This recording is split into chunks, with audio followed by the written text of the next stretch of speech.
Iran Pakistan का बरादर इस्लामी हमसाया मुल्क है। पाकिस्तान ने 1947 को बरतानवी राज से आज़ादी हासिल की, जबकि ईरान को ऐसा नहीं करना पड़ा क्योंकि उन्होंने बतौर कौम मिलकर अपने लिए आज़ादी को यकीनी बनाया। पाकिस्तान में मुस्लिम अक्सरियत पाई जाती है और ईरान में भी ऐसा ही है। हमारी अकलियतों में सिख, हिंदू और ईसाई वगैरह शामिल हैं, जबकि ईरान में यहूदी ज़्यादा तादाद में बतौर अकलियत मौजूद हैं। ईरान में पहले बादशाहत कायम थी और अब मजहबी इनकलाब के बाद इस्लामी शियत रजीम मुल्क की बागडोर संभाले हुए है। इधर पाकिस्तान में जमहूरियत और आमरीत ने बारी बारी मुल्क को चलाया है। ईरान में शिया मसलक का गलबा और सुन्नी मसलक अकलियत में मौजूद है, जबकि पाकिस्तान में सुन्नी, सल्फी, मालकी और शिया मसलक पाए जाते हैं। पाकिस्तान से हर साल लाखों ज़ायरीन ईरान और इराक का रुख करते हैं। ये ज़ायरीन पाबंदियों में जकड़ी हुई ईरानी मुईशत को एक इंतहाई मजबूत सहारा देते हैं। इसी हफ्ते के आगाज में ईरान की जानिब से पाकिस्तान के सूबे बलूचिस्तान के इलाके कोहे सब्ज में मिसाइल दागे गए, जिसके नतीजे में 2 बच्चे शहीद और कुछ जख्मी हो गए। इन ईरानी मिसाइल हमलों का मकसद जैशुल अदल के उन दहशतगर्द फाइटर्स को हलाक करना था जो ईरान पाकिस्तान के सरहदी इलाके सीस्तान में दहशतगर्दाना कार्रवाइयां करते हैं। ये ईरानी हमलों का वो जवाब था कि जो हमें खबरों से पता चलता है। हमलों से पहले और फौरी बाद ईरान की जानिब से कोई वजाहत नहीं की गई। ये खबर उस वक्त वायरल हुई कि जब इंटरनेशनल मीडिया ने इस खबर को चलाना शुरू किया। खबर का वायरल होना था कि ईरानी मीडिया ने इस खबर को चलाना बंद कर दिया, लेकिन उस वक्त तक बहुत देर हो चुकी थी।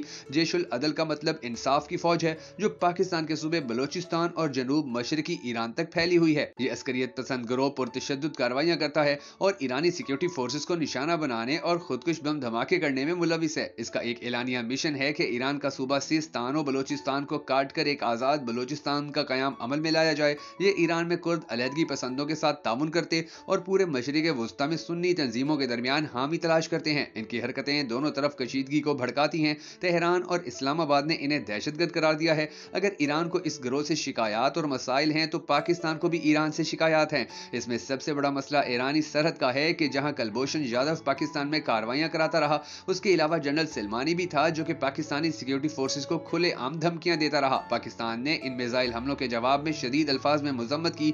जैसा कि हमारी सफारती रिवायत है, पाकिस्तान में दहशतगर्द हमलों की जो लहर 2 दहाइयों पहले शुरू हुई थी, हमारी हुकूमतों और रियासती इदारों ने ज्यादातर शदीद अल्फाज में मुजम्मत ही की है। इसके अलावा पाकिस्तान ने ईरान से एहतजाज के तौर पर अपना सफीर वापस बुला लिया और ईरानी सफीर को भी पाकिस्तान वापस आने से रोक दिया। ये ईरानी हमलों के जवाब में हमारा दूसरा रिस्पॉन्स था।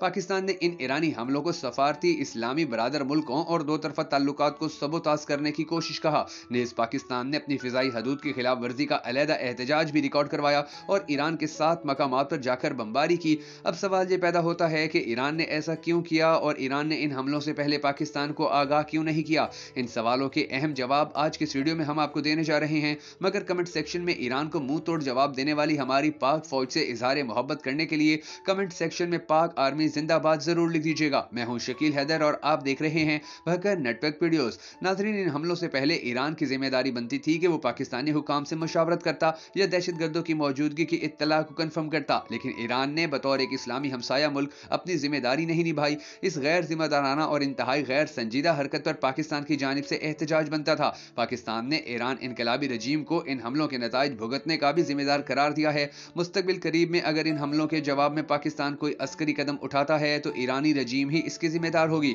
दूसरा सवाल यह पैदा होता है कि क्या पाकिस्तान का जवाब ठीक था?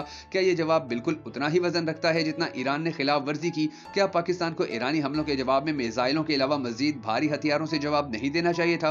क्या पाकिस्तान ने सफारती सतह पर एहतजाज रिकॉर्ड करवाकर बात को खत्म कर दिया है? दरअसल जब ये मामला ठंडे पड़ जाएंगे तो पाकिस्तान और ईरान दोनों सफारती ताल्लुकात को दोबारा बहाल कर लेंगे और मामला मामूल पर आ जाएंगे। फिलहाल तो ऐसा नहीं नजर आ रहा है। इसकी एक वजह यह भी है कि ईरान ने पाकिस्तान की जमीनी और फिजाई हदूद की खिलाफ वर्जी सिर्फ इसी हफ्ते नहीं की, बल्कि माजी में भी ईरान ने ऐसा कई बार किया है। ईरानी सिक्योरिटी फोर्सेज ने माजी में मुतअद्दिद बार पाकिस्तानी सरहदी इलाकों में घुसकर कार्रवाइयां की। इन कार्रवाइयों में ड्रोन अटैक्स और मिसाइल हमले भी शामिल हैं, लेकिन पाकिस्तान ने कभी भी जवाब में ईरानी सरहद की खिलाफ वर्जी नहीं की, बल्कि ईरानी आला हुकाम को बाकायदा इत्तला की और मुनासिब कार्रवाई करने का कहा। डिप्लोमेटिक लेवल पर पाकिस्तान ने ईरान की जानिब से की जाने वाली खिलाफ वर्जी पर शदीद अल्फाज में मुजम्मत की। न सिर्फ मुल्की सतह पर बल्कि पाकिस्तान ने अक़वाम मुत्तहिदा के फोरम से भी अपना एहतजाज रिकॉर्ड करवाया और ईरान को बार बार वार्न भी किया कि इन हमलों को रोका जाए। इसके साथ साथ पाकिस्तानी अथॉरिटीज ने ईरानी हम मनसब को फौरन ऑफिस बुलवा कर भी एहतजाजी मरासला थमाया और इस बाबत वजाहती जवाब भी तलब किया, जिस सफारती सतह पर सबसे ज्यादा गुस्से की अलामत समझी जाती है। एक जिम्मेदार रियासती इदारे के नाते पाकिस्तानी फौज ने भी पाक ईरान सरहद पर होने वाली खिलाफ वर्जियों पर मजीद फौजी तैनात किए और सरहदी निगरानी भी तेज की ताकि दहशत गर्दों की नकलो हरकत और उनकी कार्रवाइयों को रोका जा सके। आला अस्करी हुकाम की जानिब से ईरानी हुकाम से खुफिया मालूमात के तबादले भी किए गए, जिससे ईरान को मतलूब अफराद पकड़ने और उनके खिलाफ कार्रवाइयां करने में आसानी हुई। ईरान की इत्तला पर भी पाकिस्तानी अस्करी हुकाम की तरफ से ईरान को मतलूब दहशत गर्दों को भी पाकिस्तानी हदूद के अंदर मुख्तलिफ फौजी ऑपरेशन के जरिए हलाक किया। हरफ आखिर ये कि पाकिस्तान की तरफ से हमेशा ईरानी रिजर्वेशन को अच्छी तरह क्लियर किया गया, लेकिन इस बार ईरान ने एक रियासत के तौर पर कदम नहीं उठाया बल्कि अपने आप को एक निजी मलेशिया के तौर पर पेश किया। ईरान का पाकिस्तान पर हमला ईरानी निजी मलेशिया की पसपाई का मुंह बोलता सबूत है। ईरानी मसलकी रजीम ने पूरे खित्ते को जंगज़दा किया हुआ है, जिससे देरपा अमन को खतरात लाहक हैं। शाम, इराक, अजरबैजान के बाद अब पाकिस्तान भी ईरानी मलेशिया की तरफ से कार्रवाइयों का शिकार है। ईरान को पाकिस्तान की खित्ते में अहमियत और फौजी डिटरेंस का बखूबी अंदाजा होना चाहिए कि पाकिस्तान का ईरान को सख्त जवाब ना देना कमजोरी नहीं बल्कि अमन को तरजीह देना है। दोस्तों, अगर आपको हमारी ये वीडियो पसंद आई हो तो हमें सपोर्ट करने के लिए इस वीडियो को शेयर जरूर कर दीजिएगा।